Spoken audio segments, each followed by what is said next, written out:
Друзья, сегодня мы перенесемся на просторы перевернутого континента, где все наоборот, а животные как на подбор разгуливают с сумками. Здесь эволюция веками оттачивала мастерство выживания. Кенгуру научились боксировать, утконосы совмещать несовместимое, а наш сегодняшний герой решил просто все проспать. Встречайте существо, которое превратило лень в религию. Сегодня у нас в гостях коала. Этот симпатичный с виду пушистый маленький медведь вовсе и не медведь. У них нет абсолютно ничего общего с гризли или пандами, кроме пушистых ушей. Коала – это сумчатое млекопитающее. Ближайшим родственником этого живого символа Австралии является вомбат, так что называть его медвежонком-коалой – это примерно то же самое, что назвать дельфина рыбкой. Настоящие медведи, если бы узнали об этом сравнении, наверняка оскорбились бы. Официальная история коалы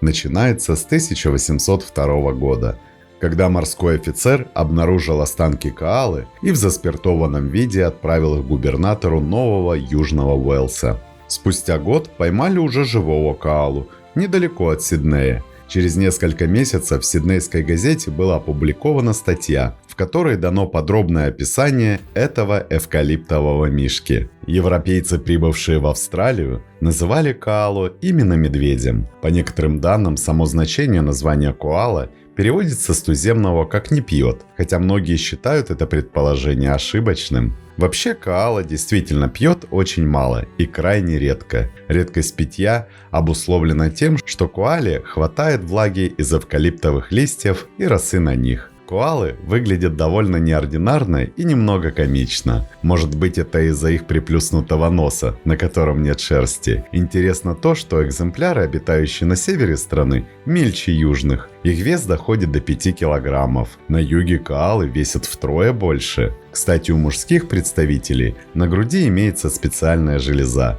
при помощи которой они расставляют метки. А у самочки, как и у любой уважающей себя представительницы прекрасного пола, есть сумка. Отдельное внимание стоит обратить на зубы коалы. Они предназначены для того, чтобы ловко справляться с эвкалиптовыми листьями, которые очень плотные и волокнистые. При помощи острых резцов коала как ножом срезает листву, а шлифовальные зубы перетирают ее в кашу. На передних лапах коалы есть длинные крючкообразные коготки, чтобы надежно удерживаться на деревьях. С одной стороны 2 пальца противопоставлены 3 с другой стороны. Это позволяет коалам крепко обхватывать деревья. Еще одной оригинальной особенностью обладают и подушечки пальцев у коал, которые имеют неповторимый узор, отпечаток, как у людей или приматов. Зачем древесному сумчатому такая детализация? До сих пор остается одной из самых забавных загадок биологии. Коалы соблюдают эвкалиптовую монодиету, поглощая как молодые побеги, так и листву эвкалиптов. Листья эвкалипта содержат огромное количество фенольных соединений, синильной кислоты и прочих ядов, способных отправить на тот свет любое среднестатистическое животное. Но есть в таком необычном пищевом пристрастии свои плюсы. Это отсутствие конкуренции за еду. Коала из-за отсутствия разнообразия не переживает и уже давно свыкся с тем, что у него на завтрак, обед и ужин всегда одно и то же блюдо.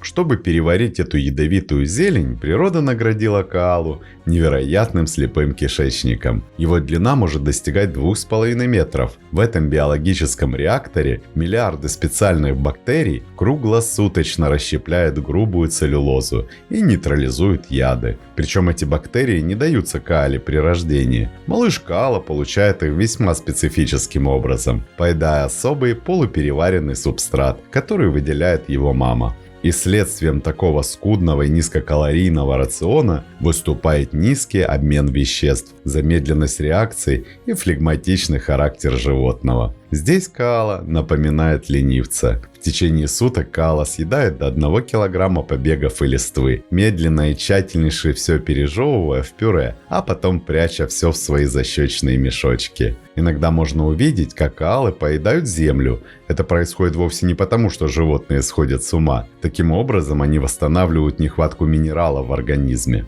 Размеренный и монотонный образ жизни коал напрямую связан с вечнозелеными эвкалиптами, на которых они проводят большую часть времени. Редкие перебежки по земле служат лишь для перемещения от одного дерева к другому. В дневное время суток коала одолевает крепкий и непробудный сон, который продолжается от 18 до 20 часов. А как же сидеть часами на жестких ветках? У коал нет хвоста, зато у них есть уникальная хрящевая прослойка в основании позвоночника, встроенное ортопедическое сиденье. Коала может часами дремать в развилке ветки, и у нее никогда не затечет спина. Да, всю жизнь коалы проводят в режиме жесткого энергосбережения. Мозг коалы – это отдельный шедевр эволюционного минимализма. Он невероятно мал по отношению к размерам тела и занимает лишь около 60% черепной коробки, а остальное пространство заполнено спинномозговой жидкостью, работающей как подушка безопасности на случай падения с дерева. Более того, поверхность их мозга практически гладкая, без извилин. Зачем тратить драгоценную глюкозу на сложные размышления, когда твоя главная задача – сидеть на веточке и жевать лист, который никуда от тебя не убегает?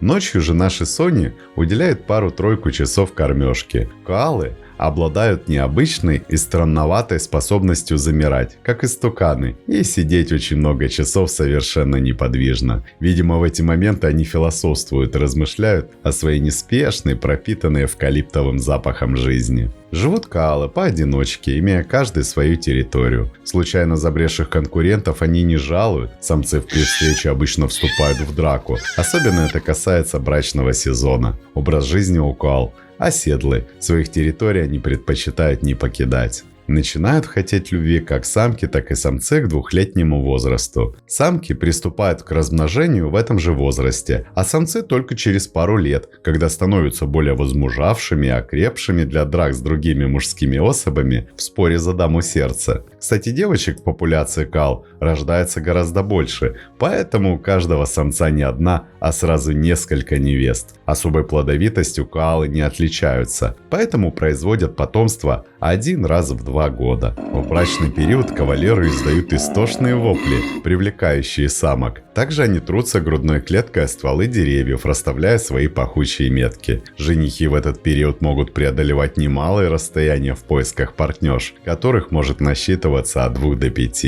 Беременность коалы протекает до 35 суток. Очень редко бывает, когда на свет появляется сразу 2 малыша. Обычно рождается один. Он совершенно голый, кожа его розоватого цвета. Детеныш очень крохотный, до 2 сантиметров длиной и весом всего 5 грамм. Первые 6 месяцев своей жизни малыш не покидает мамину сумку, где с удовольствием попивает молочко. Следующие 6 месяцев жизни слегка подросший малютка ездит верхом на маме, держась своими цепкими лапками за ее шерсть в области спины или брюшка. Самостоятельными коалы становятся уже в годовалом возрасте.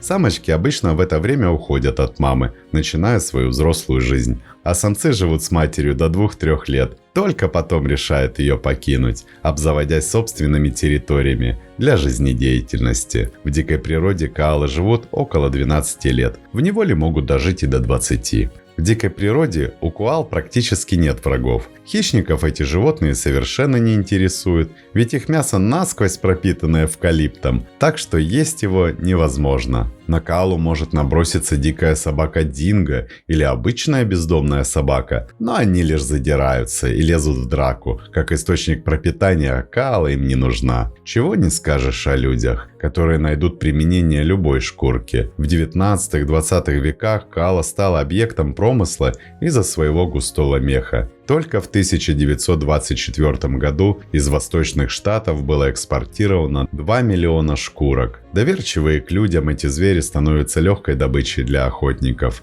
И резкое сокращение численности этого зверя вынудило правительство Австралии сначала ограничить, а в 1927 году запретить охоту на коал. Но только к 60-м годам прошлого века их популяция начала понемногу восстанавливаться. Коала не только всеобщий любимчик австралийцев, но и символ целого континента. Его можно назвать олицетворением спокойствия, хладнокровности и безмятежности. Коала живет в своем неторопливом эвкалиптовом мире, далеко от суеты и неразберихи. Главное, чтобы человек смог понять его скромную натуру и не вторгался вероломно в жизнь этого безобидного и добрейшего существа. Для тех, кто долгое время с нами и кто хочет поддержать развитие наших каналов, может перейти на платформу Boosty по ссылкам в описании. Там доступны все видео с каналов Планета Земля и ЗУ, без рекламы и замедления. Спасибо, что любите природу вместе с нами. До скорых встреч!